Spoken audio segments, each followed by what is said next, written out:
여러분들 이 시간표 기억나세요?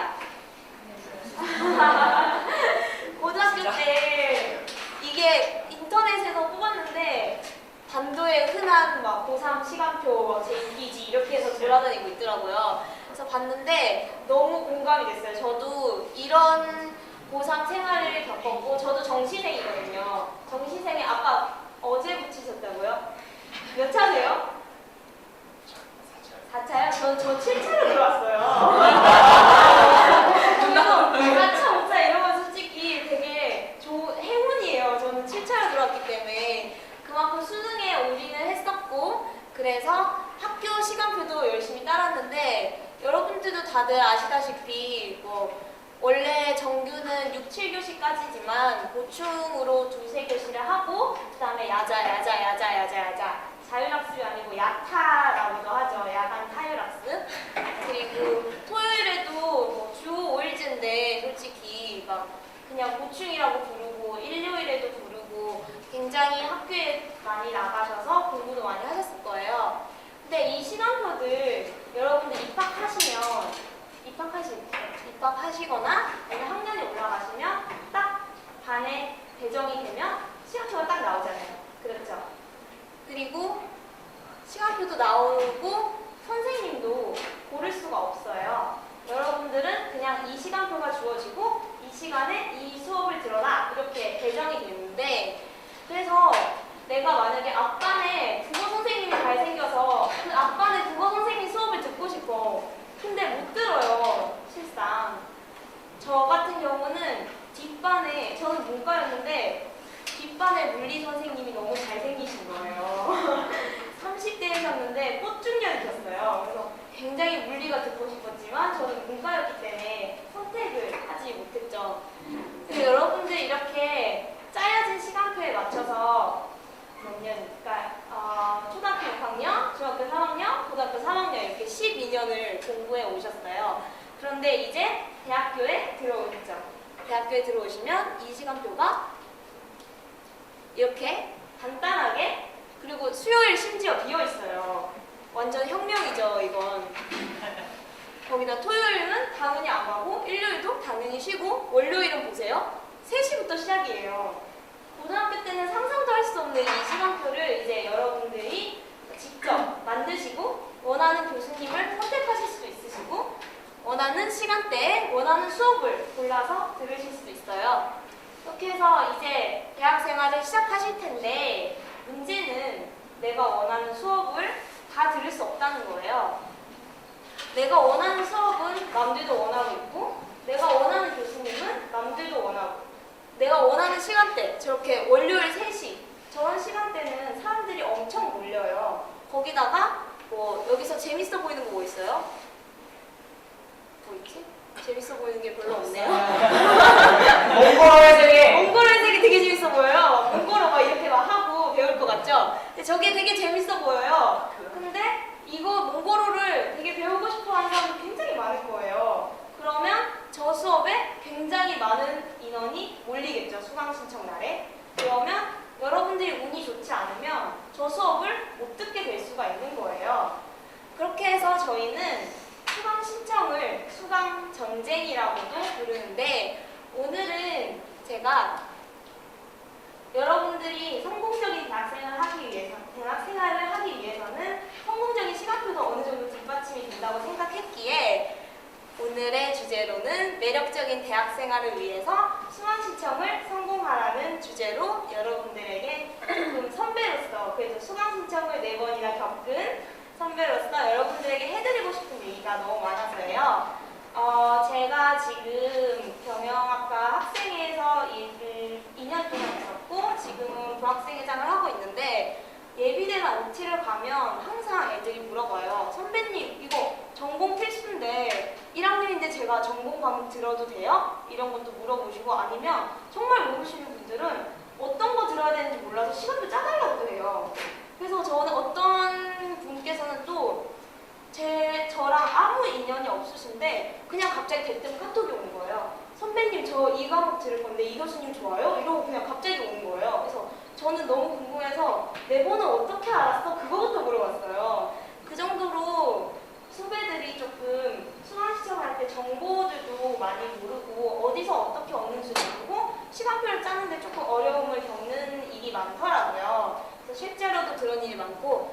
그래서 저는 오늘 좀 수강 신청을 하는 데 있어서 조금 여러분들이 도움이 될 만한 이야기를 제가 선별해서 이렇게 이야기해드리게 됐습니다.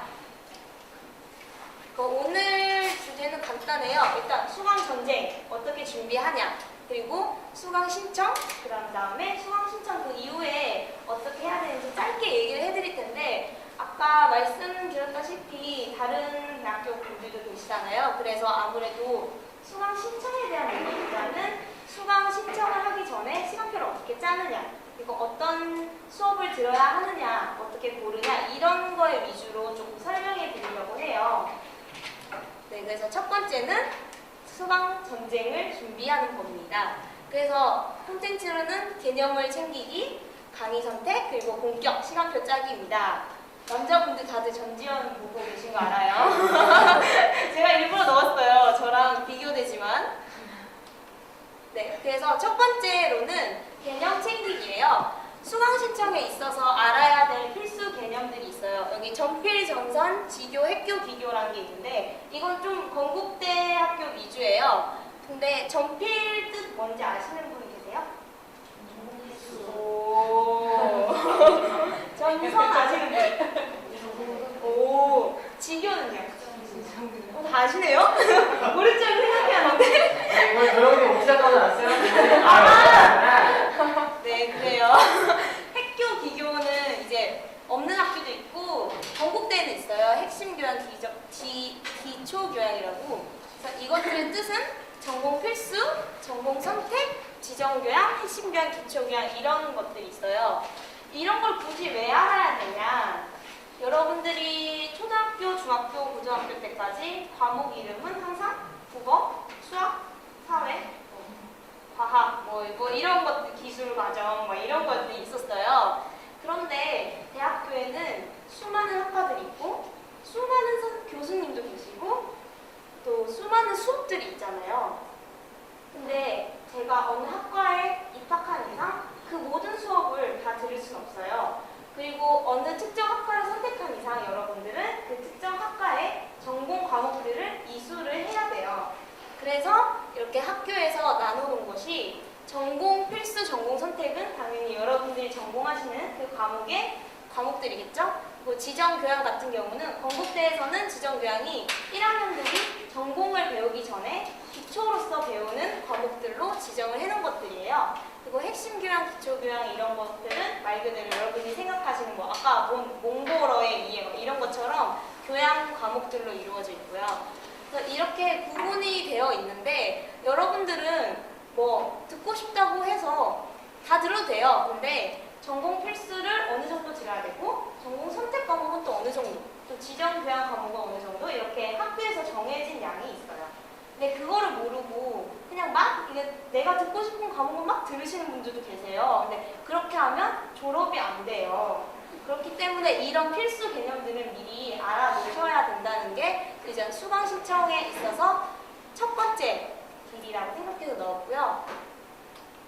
이런 걸 알기 위해서는 요람을 아셔야 돼요. 요람이라고 수강 편람 이런 식으로 이름이 좀 학교마다 다른데 저희 학교는 요람이라고 되어 있어요. 요람이 뭐냐면 여러분들 입학을 하시면 학사 일정이라던가 교수님이 누가 있고 그리고 학칙, 전공 과목 어떤 거 들어야 되나, 무슨 학과가 있나, 커리큘럼이 어떻게 되나 이런 모든 여러분 학교 생활을 하시는데 필요한 정보들이 요람에 있어요. 그래서 이것들이 보통 입학하시면 책자로 나가거나 아니면 인터넷으로 배부가 되거든요.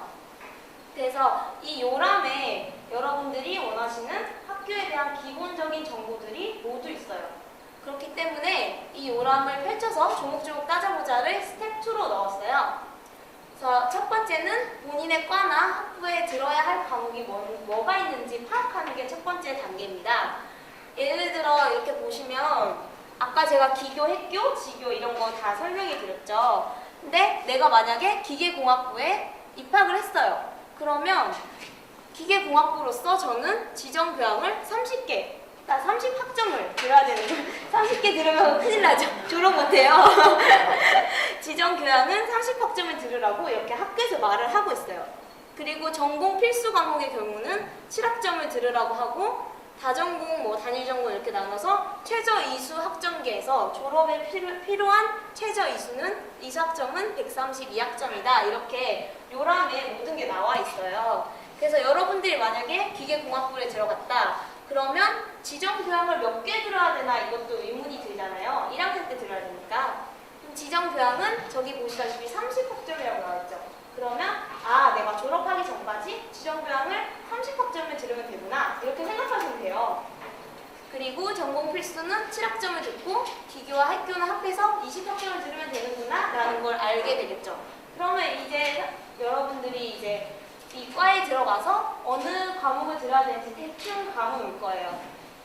그리고 다음 할 것은 이제 여러분들 다 새내기시잖아요. 학년들이 들으셔야 되는 과목이 있는데 이거는 제가 경영학과이기 때문에 경영학부 거를 따왔어요. 그래서 보시면 여기 1학년 지교, 어떤 기업 윤리, 경제 언론, 경영 수학 및 이렇게 쭈루룩 과목이 있어요. 보시면 탭 5라고 되어 있죠. 그래서 1학년들은 이 지정 교양 과목 중에 5개를 선택해서 들으면 되는구나를 아실 수 있는 거예요. 그래서 이 중에서 여러분들이 내가 기업 윤리를 듣고 싶으시면 기업 윤리를 들으시면 되고 경영 통계학에 관심이 있다. 그럼 경영 통계를 들으시면 되는 거예요. 이 중에서 5개만 들으면 여러분들은 이수 학점을 채우시는 거예요. 그리고 또 밑에 나와 있는 게 언제 들어야 할지 학년과 학기를 둘 다 챙기자인데 여기 보이세요? 학년이랑 학기에 1학년 1학기, 2학기로 되어 있는 것도 있고 저쪽 보시면 1학년 2학기로 되어 있는 것도 있고 1학년 1학기로 되어 있는 것도 있어요. 근데 1학년 1학기라고 되어 있는 거는 정말 1학기밖에 안 열리는 거예요. 아예 2학기에는 과목 자체가 없어요. 수험시험 시간표에 아예 없어요. 그렇기 때문에 만약에 내가 1학년 1학기에 열리는 경제 원론을 듣고 싶다. 근데 1학기에 못 들었어요, 내가. 그럼 2학기에는 아예 못 듣게 되는 거예요. 그렇다고 2학년 1학기 때 들으면 안 되냐 이러시는 분들도 있는데 2학년 때 들으실 수 있어요. 그런데 2학년 때 들으시면 힘들어요. 왜냐면 웬만하면 1학년 과목은 1학년 때 들으라고 저는 추천해드리고 싶은데 이게 학교에서 커리큘럼상으로 1학년 때는 이런 과목을 들어야 되고 2학년 때는 이런 과목을 들어야 된다 이렇게 해서 나온 것이 저 커리큘럼이에요. 1학년 1학기, 1학년 2학기 이렇게 나와 있는 게 그렇기 때문에 교수님들이 모여서 수능 문제 내듯이 이렇게 머리 고시해서 머리 맞대시고 나온 게 저 커리큘럼인데 그러면 저 커리큘럼에 따라서 하는 게 웬만하면 좋다는 그 뜻이죠. 그 뜻이기도 하고 1학년 과목은 대부분이 1학년 분들께서 들으실 수 있어요. 그래서 저 같은 경우는 기업 영어라는 과목을 1학년 때 들었어야 되는데 1학년 2학기 때 제가 모르고 수강 신청을 못했어요. 그래서 2학년 1학기 때 들으려고 하니까 2학년은 3명밖에 안 뽑는데요. 경영학과에 200몇 명이 있는데 그 중에 3명만 들을 수 있대요. 기업 영어를. 그래서 제가 2학년 1학기 때 실패 또 했어요. 그래서 2학년 2학기 때 들었는데 결국은 여러분 학년에 맞춰서 웬만하면 학년에 맞춰서 들으시는 게 좋아요. 그리고 이제 그 다음 개념을 좀 아셨으면 어떤 과목을 들을지 강의를 선택하시는 단계예요. 여러분들 포파이라던가 이렇게 강의 시간표, 종합 강의 시간표 이런 데 들어가시면 강의 계획서가 전부 다 이렇게 업로드가 되어 있습니다. 강의 계획서는 반드시 읽으셔야 돼요. 왜냐면 일단 과목 제목만 보고 낚이시는 분들이 은근히 많아요. 뭐가 있을까? 경영대 과목 중에 마케팅 조사론이라는 게 있어요. 근데 나는 마케팅이라는 단어만 보고 그럼 가면 마케팅 전략 이런 걸 짜나? 이러면서 소비자들을 어떻게 현혹시키는 걸 배우나? 이런 거를 생각하시고 가셨는데 마케팅 조사론에서는 통계를 주구장창 합니다. 소비자들 그 집단을 분석하는 그런 수업이에요. 근데 나는 마케팅인 줄 알고 들어갔는데 마케팅 조사론에서는 통계만 주구장창 하더라. 나는 통계가 싫은데 이런 사태가 발생할 수도 있는 거예요. 그렇기 그렇기 때문에 강의 계획서를 꼼꼼히 읽어보셔야 된다고 생각하는데 특히 저기 보시면 강의 목표, 강의 진행 방법 이런 게 나와 있어요. 그래서 이런 거를 다 챙기셔야 되는데 강의 목표에서는 교수님이 생각하시는 강의의 전반적인 방향이 나와 있겠죠? 그리고 강의 진행 방법에는 지금 이 교수님 같은 경우는 프레젠테이션 강의와 사례 발표를 원칙으로 하며 토의 토론 등을 다양한 방법들을 활용한다 이렇게 되어 있는데 내가 만약에 팀플이 죽어라고 싫어요. 나는 무조건 독보다해. 무조건 혼자 해야 돼요. 혼자 해야 막 능률이 늘어요. 그러면 팀 프로젝트 싫으시면 이 강의는 선택하시면 안 되는 거예요. 이걸 안 읽고 들어가셨다가 막 팀플이 폭탄을 터져요. 3개, 4개 이렇게 하면 자기도 스트레스 받고 결국은 그거 학점이 안 좋게 나올 수도 있잖아요. 그렇기 때문에 지금 강의 진행 방법이나 이런 것들을 꼼꼼하게 챙기셔서 어떤 강의 내용을 하시는지 이런 것도 챙기시고 또 보시면 이게 다 강의 계획서에 포함되어 있는 건데 강의 교재 코틀러의 마케팅 원리 좋은 책 쓰시구나 이런 거 넘어가시고 강의 과제를 보면 3개나 있네요. 나는 과제가 너무 싫어요. 팀 발표도 싫고 나는 막 나에 대한 마케팅 이런 거 너무너무 하기 싫어. 그러면 이 수업은 안 들으셔야 되는 거예요. 그렇기 때문에 강의 과제 이런 것도 꼼꼼하게 보셔서 내가 만약에 이 과제가 싫다 그럼 안 들으시면 되는 거죠.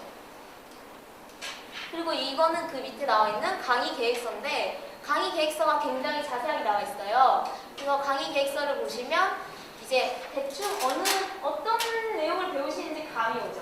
그래서 이렇게 보시고 내가 이거를 듣고 싶다 흥미가 생긴다 하면 이 강의를 들으시면 되는 거고 만약에 이거에 흥미가 안 생긴다 그럼 안 들으시면 되는 거예요.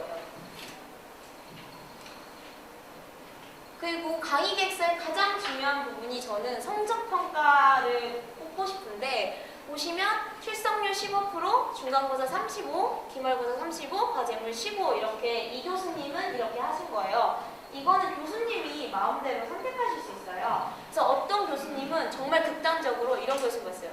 출석률 10%, 중간빵, 기말 90 이런 분도 계세요. 진짜로. 그런 분도 계시고 아니면 보통 저게 기본적인 틀이에요. 그래서 중간고사, 기말고사 비율을 30% 하시는 분도 계시고 어떤 분들은 또 최근에 본 교수님은 출석률 5%에 중간고사 빵, 기말고사 30에 나머지 과제물 몰빵 이런 분도 계셨어요. 과제물이 굉장히 중요하다는 거죠. 그래서 과제물을 하기 싫으시면 그런 교수님은 안 하셔야 되는 거예요.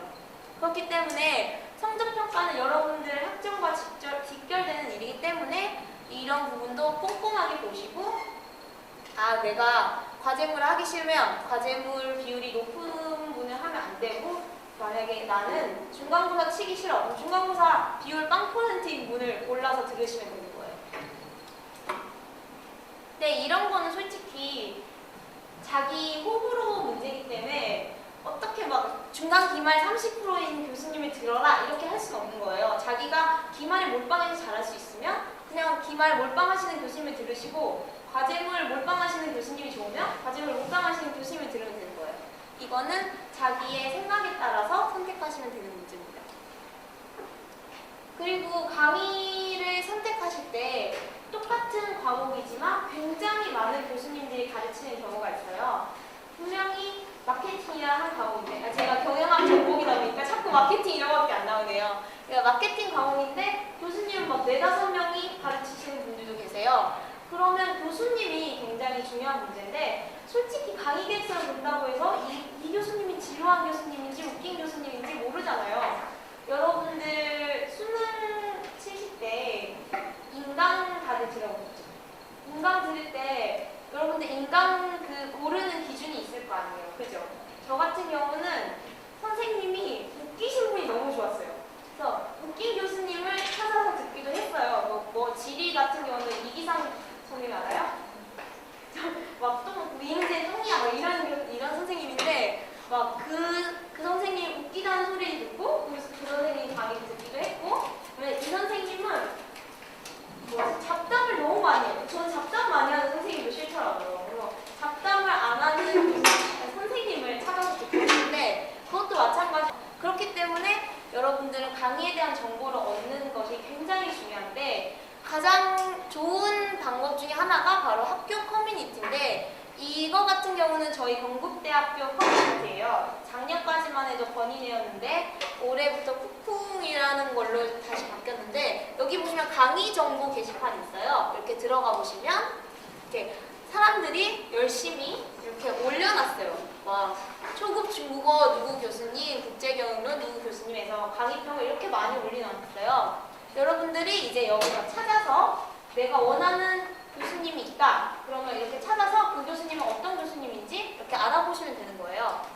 이 내용 보시면 나는 핵교의 철학의 이해를 한번 관심이 갔어요. 그래서 교수님 평을 봤는데 뭐 추천 대상, 뭐 삶의 조언 같은 것을 함께 얻고 계신 분 이런 거 나와 있고 시험 오픈북입니다. 막 이렇게 나와 있고 좋아요. 난이도 필기 열심히 해놓으시는 거 강추합니다. 막 이런 거 적혀 있죠. 그리고 총평에는 김도식 교수님 짱임 여러분도 여러분도 들어봐요 이렇게 돼 있어요. 그래서 이런 거를 보고 여러분들이 이제 시험은 어떻게 나오는지 대충 알 수도 있고 교수님의 특성도 이런 언뜻언뜻 알 수도 있고 총평을 보면서 비추하는 교수님은 피해야겠다. 그리고 저렇게 강추하는 교수님은 들어야겠다. 이렇게 수많은 정보들을 학교 커뮤니티를 통해서 들으실 수 있어요. 그렇기 때문에 저는 아마 모든 학교에 거의 커뮤니티가 활성화되어 있든 안 돼 있든 이렇게 많을 거예요. 그렇기 때문에 기본적으로 학교 커뮤니티를 이용해서 강의 정보를 얻으시는 것을 굉장히 추천하고요. 그 다음은 이게 혼자 깨졌네요. 그 다음 제가 추천해드리는 방법은 선배님들을 많이 이용하자는 거예요. 제가 아까 맨 처음에 말씀드렸다시피 어떤 새내기가 갑자기 저한테 카톡이 와가지고 이 교수님 들을 건데 괜찮아요? 시험은 어떻게 나와요? 근데 또 하필 그게 제가 들은 과목 교수님이었어요. 그래서 이렇게 물어보니까 솔직히 이렇게 들이대는데 제가 됐어 너 싫어 이러고 너 누구야? 이러고 찍을 수 없잖아요. 그래도 후배니까 제가 그래서 굉장히 정보도 많이 주고 근데 이 교수님보다 나는 이 교수님이 좋더라 이런 식으로 굉장히 정보도 많이 주고 했었어요. 이렇게 선배님들은 직접 그 강의를 들으신 분들이잖아요. 그렇기 때문에 더욱더 아까 커뮤니티에 그래서 알 수 없었던 다양한 정보들을 알 수도 있는 거예요. 커뮤니티에서는 분명히 강추한다 했는데 그 선배님은 근데 그 교수님 좋은데 이런 점이 너무 안 좋아 이런 얘기를 들을 수도 있는 거고 굉장히 좋은 정보를 얻을 수도 있는 거고 잘하면 시험 문제도 얻을 수 있어요. 족보 같은 게 있어요.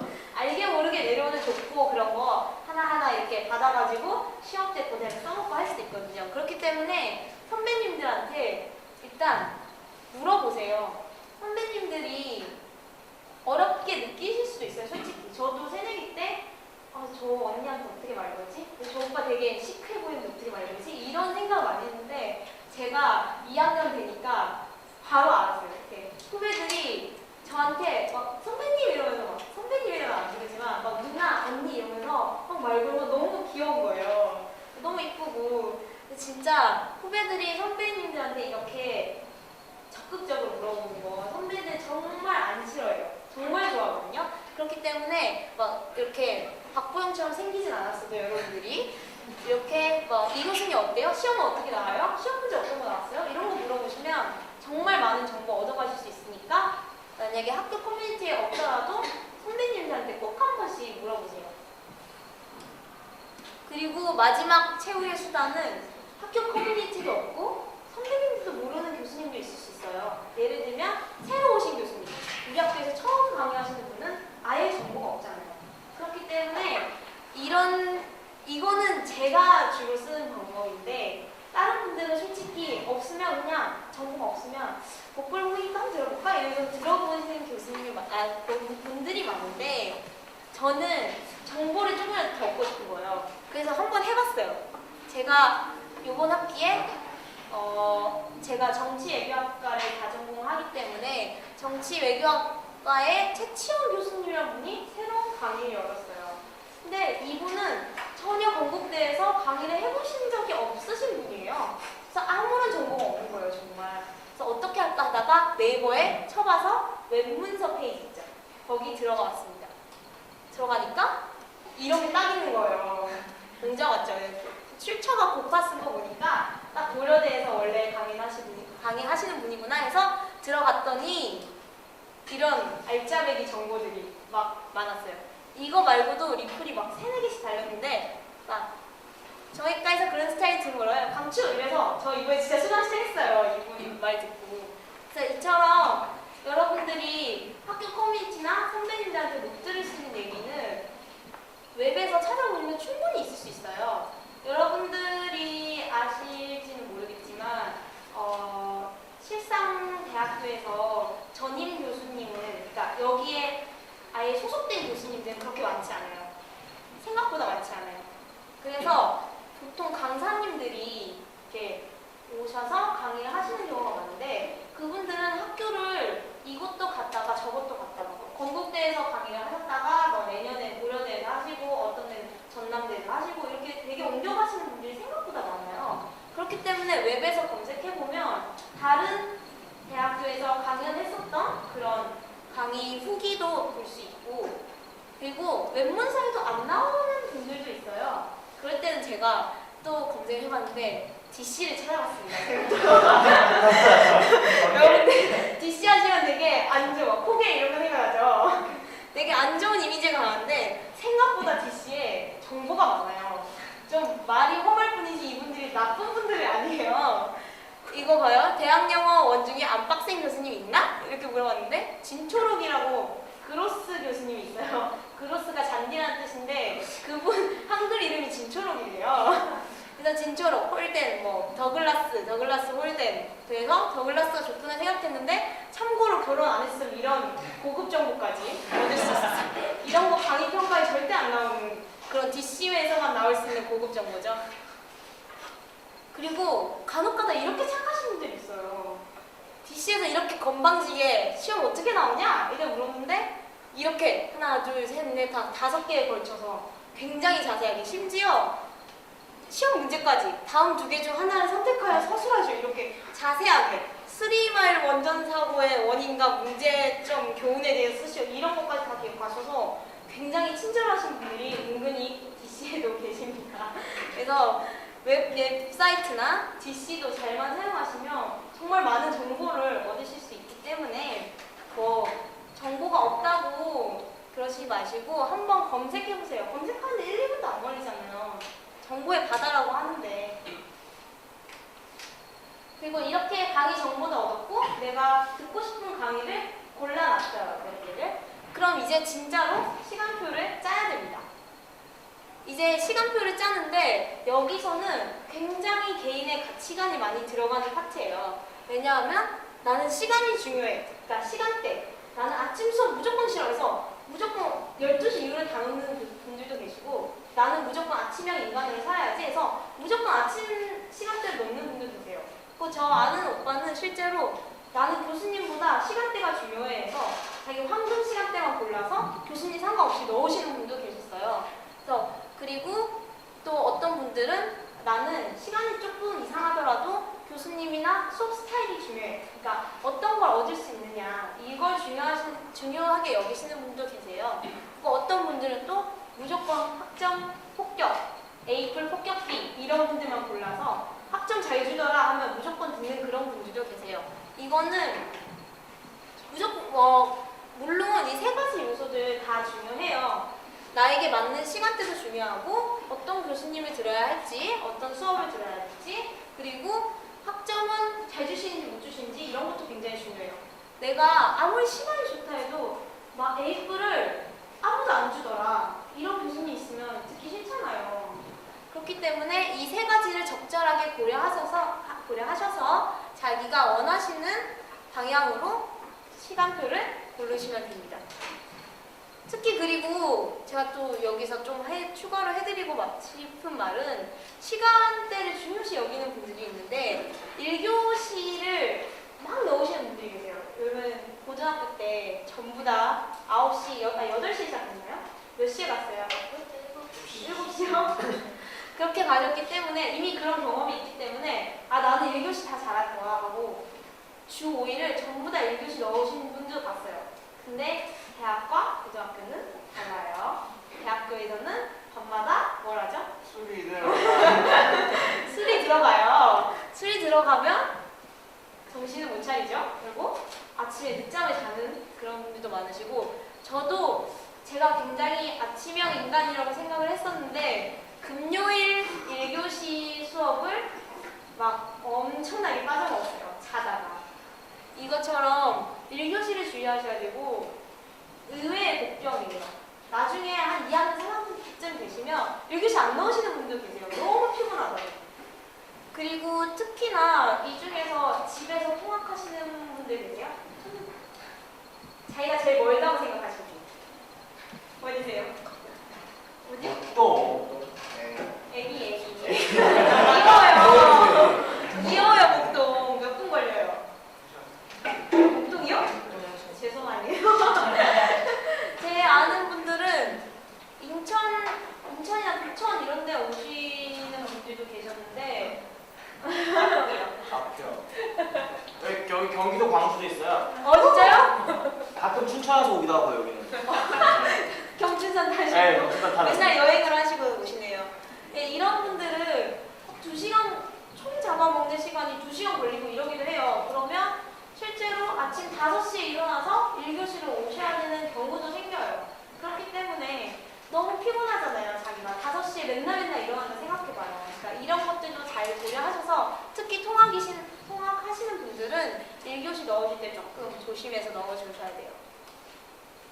그리고 시간표를 짜다 보면 내가 원하는 수업을 넣다 보면 공강 시간이 이렇게 발생하는 경우가 있는데 지금 이분 같은 경우는 3교시에서 8교시 사이에 저 4시간이 비어요.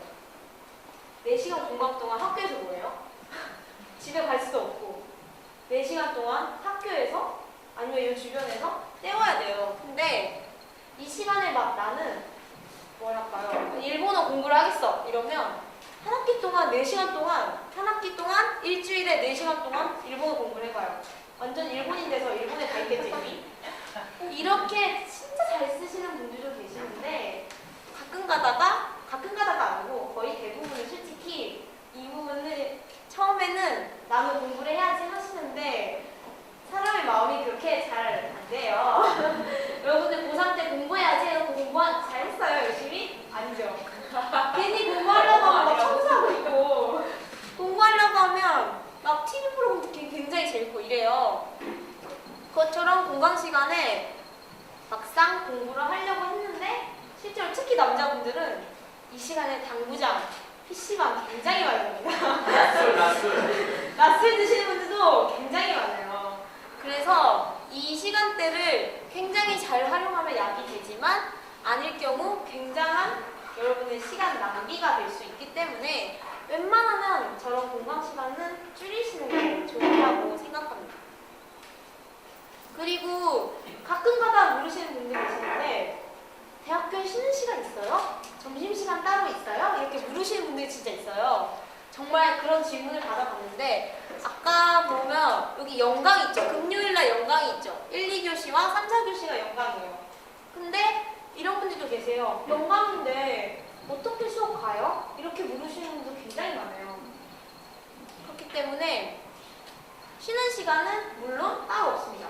여러분도 아시다시피 종 울리고 이런 거 없어요. 띠르링 이러면서 50분, 10분마다 되돌리는 거 없어요. 하지만 교수님들은 연강이 있는 걸 다 알기 때문에 보통은 10분씩 일찍 맞춰주시고요. 그 연강의 경우 굉장히 조심해서 생각하셔야 되는 게 건물 간의 이동 시간을 여러분들이 잘 계산을 하셔야 돼요.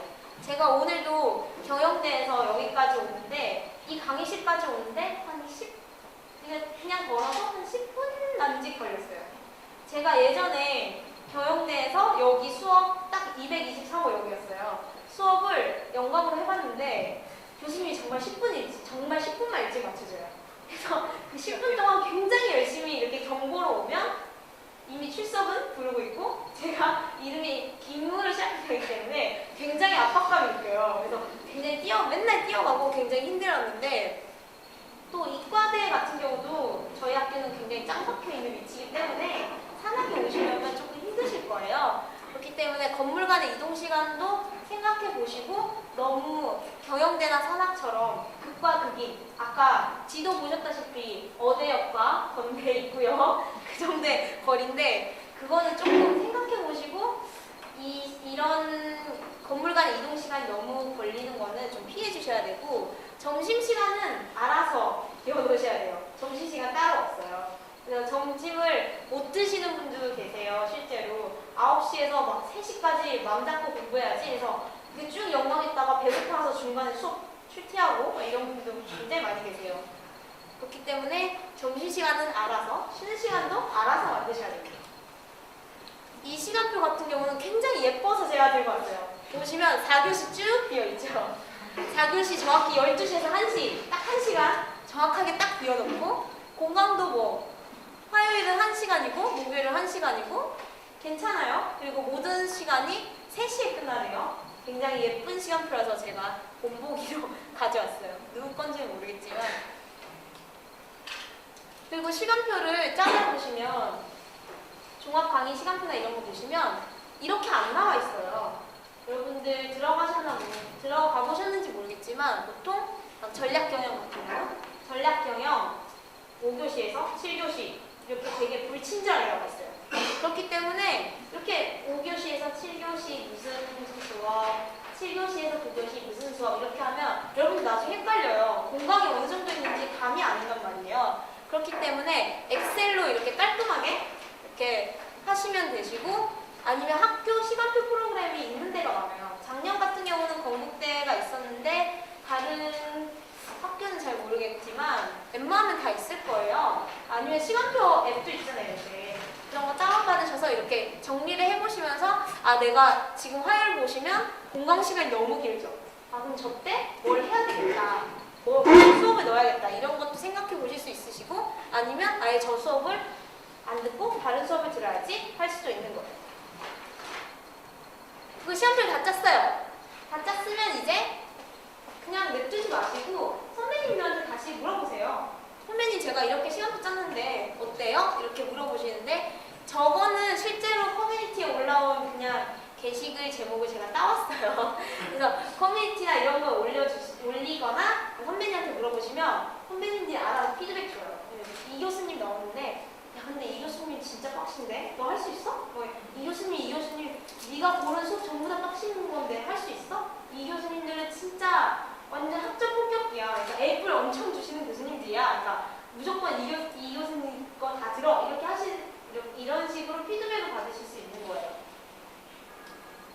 그리고 중요한 거는 실패하실 경우를 대비해서 예비 시간표를 만들어 놓으시는 건데 여러분들 수강 신청이 내가 원하는 대로 예쁜 시간표 그대로 나오지 않아요. 솔직히 실패하시는 경우가 굉장히 많아요. 생각보다 많아요. 그렇기 때문에 만약에 내가 특정 과목을 실패했을 경우 그 과목을 실패했으면 그거를 대체할 다른 과목을 미리 생각해 놓으시고 과목 코드까지 따로 빼놔셔야 돼요. 제가 만약에 여기서 이렇게 하는데 제가 전략경영을 실패했어요. 못 들어갔어요. 그러면 전략경영을 대신할 다른 전략경영 수업이지만 다른 교수님의 수업을 다시 넣을 수도 있는 거고 미리미리 생각을 해놓으시고 내가 만약에 이 과목을 실패하면 이거 넣어야지 이렇게 생각을 해놓으셔야 돼요. 특히 교양과목 같은 경우는 굉장히 인기가 많은 게 많기 때문에 그런 인기 있는 과목들은 대체해야 할 과목을 몇 개 생각해 놓으셔야 돼요. 실제로. 네, 그래서 파트 1이 끝났는데 솔직히 파트 1이 오늘 얘기 거의 다예요. 그래서 속성 단기반에서 지금까지 한 걸 요약한 내용이고 뭐 이거는 나중에 프로그램 분으로 보시던가 다시 보시면 될 것 같아요. 네, 그 다음은 수강 신청입니다. 여러분 수강 신청 날 굉장히 긴장되실 거예요. 저도 이거 만들면서 내가 막 수강 신청하는 기분이 들어가지고 괜히 긴장되고 막 그러는 거예요. 진짜 수강 신청 때 그만큼 긴장돼요. 그렇기 때문에 수강 신청을 하기 전에 챙겨야 할 것들 그리고 수강 신청 팁에 대해서 간략하게 준비해왔습니다. 그래서 일단은 한 30분 전까지 좋은 PC방, 특히 빠른 PC방 가서 미리 자리를 잘 잡아놓고 세팅을 해놓으셔야 돼요. 여러분들 수시 치신 분들 면접 시간 바로 5분 전 이렇게 오셔서 안 하잖아요. 미리 오셔서 준비를 하고 있어요. 그것처럼 수강 신청도 여러분 이렇게 전략적으로 30분 전에 오셔서 미리 세팅 준비할 거 준비해놓고 다 기다리고 계셔야 돼요. 그리고 이거는 저만의 제 생각에 이렇게 세팅해야 되는 필수품들인데 제가 항상 쓰는 것들이에요. 특히 과목 코드, 저희 건국대 같은 경우는 과목 코드를 쳐서 이렇게 수강 신청을 하는 방식이기 때문에 과목 코드는 미리미리 메모장에 어떤 것부터 해야 될지 순서대로 정해 놓으셔야 돼요. 특히 인기 강의, 그리고 아니면 강의 인원이 30명밖에 안 된다. 이러면 이런 것들은 무조건 1순위, 2순위에 배치해 놓으셔야지. 정말 인기 있는 교양인데 맨 꼴찌로 넣었다. 그러면 그 위에 과목 코드 치는 시간에 이미 그 교양 과목은 10초, 20초 만에 끝날 수가 있어요. 그렇기 때문에 우선순위를 잘 정하셔서 과목 코드 이렇게 배열해 놓으시고, 그 다음에 수강 신청 서버 시간이라는 게 있는데 네이버에 치시면 나와요. 그러니까 그 컴퓨터의 서버 시간이 어떻게 됐는지 이렇게 나와주는 사이트인데 이게 굉장히 유용해요. 여러분들이 보시는 컴퓨터 시간과 수강 신청하는 그 서버의 컴퓨터의 시간이 다를 수가 있어요. 한 10초 정도 차이 나는 경우도 있어요, 실제로. 그렇기 때문에 굉장히 중요하고, 크롬 쓰시는 분들이 계세요? 크롬 많이 쓰시죠? 크롬이 인터넷, 여러분들이 쓰시는 인터넷 익스플로러보다 훨씬 더 빨라요. 그렇기 때문에 크롬을 쓰시면 훨씬 더 빠르게 접속하실 수 있는 거죠. 그래서 아까 말씀드린 수강신청 서버 시간인데 이렇게 들어가시면 저렇게 저거는 수강신청 주소예요. 이렇게 치니까 이렇게 수강신청 지금 현재 이 서버의 시간이 4시 24분 3초다 이렇게 떠요. 근데 이게 컴퓨터 시간이 다를 수 있기 때문에 이 서버 시간을 보시면서 수강신청을 하시면 훨씬 더 도움이 되시겠죠? 그리고 이거는 제가 보통 쓰는 방법인데, 수강 신청을 하실 때 화면 배치를 일단 수강 신청 창을 켜놓고 옆에 메모장에 저렇게 우선순위별로 과목 코드를 쓴 저렇게 메모장을 옆에다 두시는 거예요. 그렇기 때문에 바로 들어가시면 저거 보면서 바로 탁탁탁탁 칠 수 있게 이렇게 옆에 메모장을 배치해놨는데, 저 같은 경우는 이쪽엔 메모장, 이쪽엔 인터넷 익스플로러를 켜놓고 여긴 크롬을 켜놓고 밑에는 서버 시간을 켜놔요. 그래서 복잡할 수 있는데 제가 이렇게 항상 1학년 때는 인터넷 익스플로러를 썼는데 제가 2학년 때부터 크롬이랑 인터넷 익스플로러를 같이 해요. 같이 하는데 크롬이 항상 먼저 뚫려요. 진짜로. 그렇기 때문에 크롬도 미리 설치를 하셔야 되기 때문에 PC방에 없거든요. 그러니까 미리 설치를 하셔야 하기 때문에 PC방 가셔서 미리 설치하시고 인터넷 익스플로러랑 크롬 같이 켜놓으시면 크롬은 진짜 빨리 뚫려요. 그렇기 때문에 수강 신청할 때 조금 걱정을 덜 수 있어요. 그리고 이건 팁들인데, 여러분들 한 명이 수강 신청을 할 수도 있는데 그 똑같은 아이디로 여러 명이 들어올 수 있어요. 그렇기 때문에 3-4명이 내 아이디로 접속해서 똑같이 할 수 있는 거예요. 그러면 내가 만약에 튕겼어요. 튕기는 일이 굉장히 많아요. 이게 한 번에 몇백 명, 몇천 명이 한꺼번에 들어오는 서버이기 때문에 이게 튕겨서 인터넷이 끊긴다기보다는 그 페이지가 안 열리고 꺼지고 이런 경우가 굉장히 많아요. 본인이 튕겼으면 친구가 해주면 되는 거고, 이렇게 해서 3-4명 정도의 친구를 불러서 옆에 이렇게 밥 사준다고 꼬셔가지고 밥 사줄 거니까 앉혀놓고 이거 과목 코드 치는 거 연습 시켜놓고 같이 29분 땡 하면 그때부터 클릭을 막 같이 하는 거예요. 그렇게 하면 훨씬 더 확률이 높겠죠? 제 친구 같은 경우는 7명까지 해봤는데 7명까지 됐어요. 저는 3-4명을 했는데 7명까지 되더라고요. 그리고 그 다음에 수강 신청할 때는 여러분 다들 아시다시피 굉장히 눈치 싸움입니다. 이거 빠른 손놀림이 필요해요. 보통 저희는 9시 반부터 수강 신청이 시작돼요. 근데 27분부터 굉장히 많은 사람들이 접속을 하기 때문에 이때부터 인터넷 페이지가 갑자기 하얗게 뜨면서 페이지를 연결할 수 없습니다. 이렇게 떠요. 그때부터 멘붕이 시작돼요. 페이지를 연결할 수 없대 이러면서 막 친구한테 난리가 나요. 그렇기 때문에 끊기더라도 당황하지 마시고 빨리 주소 쳐가지고 다시 들어가셔서 다시 로그인해야 돼요. 그리고 29분부터는 천천히 수강 신청하기가 있어요. 수강 신청, 수강 등록인가? 그거를 클릭하시면 건국대의 경우는 클릭하시다 보면 수강 신청 기간이 아닙니다가 처음 떠요. 근데 클릭하시다 보면 한 29분, 50초부터 안 떠요. 이제 뚫린 거예요. 그렇게 되면 이렇게 해서 수강 신청 창이 뜨시면 재빠르게 과목 코드를 입력하시고 엔터를 치시는 거예요. 과목 코드 엔터, 과목 코드 엔터, 과목 코드 엔터. 진짜 이렇게 빠르게 하시는데 장바구니를 사용하는 학교도 있어요, 간간히. 그렇기 때문에 장바구니를 사용하시는 분들은 들어가셔서 재빠르게 담기 누르면 수강 신청이 되는 것이고, 건국대의 경우는 과목 코드를 입력하는 것이기 때문에 과목 코드도 미리 연습해 놓으셔야지. 여러분들 막 1393인데 1397 이렇게 누르면 이상한 과목이 들어와 있기도 해요. 실제로 제 친구는 그래서 진짜 이상한 공대 경영대인데 공대 과목을 넣어놓은 거예요. 나중에 수학 시험 끝났다 하고 갔는데 이상한 수학 이런 과목이 들어가 있어요. 그때부터 멘붕이 오기 시작하더라고요, 그 친구가. 그래서 이렇게 여러분들 과목 코드를 재빠르게 입력하셔야 되고, 만약에 굉장히 인기 있는 과목의 경우는 과목 코드를 입력했는데 수강 인원이 찼습니다 이렇게 뜨는 경우가 있어요. 그러면 뭐 신청하는 거예요. 아쉬워요. 아쉽지만 여러분들 당황하시지 마시고 빨리 다음 코드를 입력하세요. 한 개 실패했으면 다른 거라도 던져야죠. 그죠?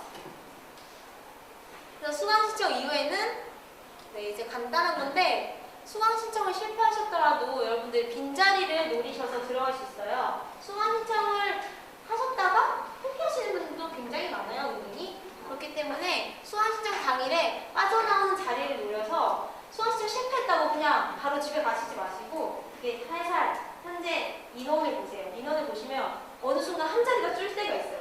25명 정원인데 어느 순간 24명 이렇게 돼 있는 경우가 있으니까 그때 재빠르게 수강 신청을 다시 하시면 들어가실 수 있으시고, 저 같은 경우도 그렇게 해서 성공한 과목이 한두 개 있어요. 그리고 전체 학생 수강 신청 기간이라고 학년별 수강 신청 기간 말고도 마지막 날에 1, 2, 3, 4학년 모두가 수강 신청하시는 기간이 있어요. 그때는 사람들이 수강 정정을 많이 하기 때문에 이게 빠져나가는 인원도 많고 유입되는 인원도 많으니까 그때를 노리셔서 하시면 되시고, 이때 게임 하실 때 많이 들어보신 매크로 사용하시는 분들 굉장히 많아요. 매크로 켜놓고 하루 종일 클릭, 과목코드, 클릭, 과목코드 이것만 해놓으시는 분들도 많으신데, 매크로 사용하시면 굉장히 좋으시고, 추가 신청 기간이 있어요. 이게 진짜 마지막 패전 발전이에요, 여러분. 개강하고 2주일 동안 수강 신청한 걸 정정을 할 수 있는 기간이 있어요. 왜냐면 내가 수강 신청했는데 이 과목이 마음에 안 들 수도 있는 거잖아요. 마음에 안 들면 바꾸라고 있는 기간이 수강 정정 기간이기 때문에 마음에 안 드시는 과목을 수정하시거나 아니면 이때 정정하시는 분들이 빠지시면 그때 다시 들어가실 수 있는 거예요. 그래서 추가 신청 같은 경우는 첫 시간에 교수님한테 찾아가서 추가 신청서를 뽑아서 이렇게 드리면 돼요. 그래서 첫 시간에 추가 신청서를 들고 오는 분들이 굉장히 많아요. 그렇기 때문에 교수님들이 알아서 추가 신청하는 분들이 있다는 걸 아시고 추가 신청에 대한 얘기를 하실 거예요. 근데 막 첫 시간에 내가 찾아갔는데 나 추가 신청 안 받을 거야 이렇게 하시는 분들 교수님도 계세요. 그렇기 때문에 미리 메일로 추가 신청 받으실 것인지 정확하게 여쭤보시는 방법도 있어요. 그리고 추가 신청은 모든 교수님이 받아주시는 게 아니에요. 받아주시는 분들도 계시고 가끔가다 안 받아주시는 분들도 있어요. 특히 외국인 교수님들은 철두철미하시기 때문에 안 받아주시는 분들도 많고, 강의실이 굉장히 협소한 그런 강의는 책상이 부족해서 못 받는 경우도 많아요. 그렇기 때문에 추가 신청이 된다는 보장이 없으니까 미리미리 학점을 꼭 채워놔서 내가 싫은 과목이라도 일단 채워놓으세요.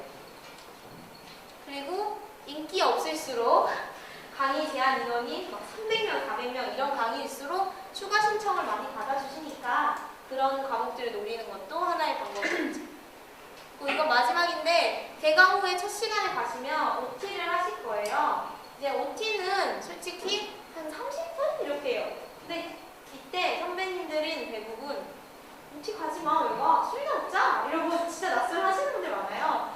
근데 저 같은 경우는 OT를 꼭 가라고 말씀은 안 드리겠지만 웬만하면 가는 게 좋은 게 출석 체크도 안 하고 일찍 마치지만 교수님들이 그때 앞으로 나는 이 강의를 이런 방향으로 진행할 거다라는 것을 미리 말씀해 주시는 분들도 많아요. 그리고 이 교수님이 나는 굉장히 좋을 거라고 생각해서 추천받고 갔는데 나랑 너무 안 맞을 수도 있어요. 그런 교수님도 있어요, 진짜.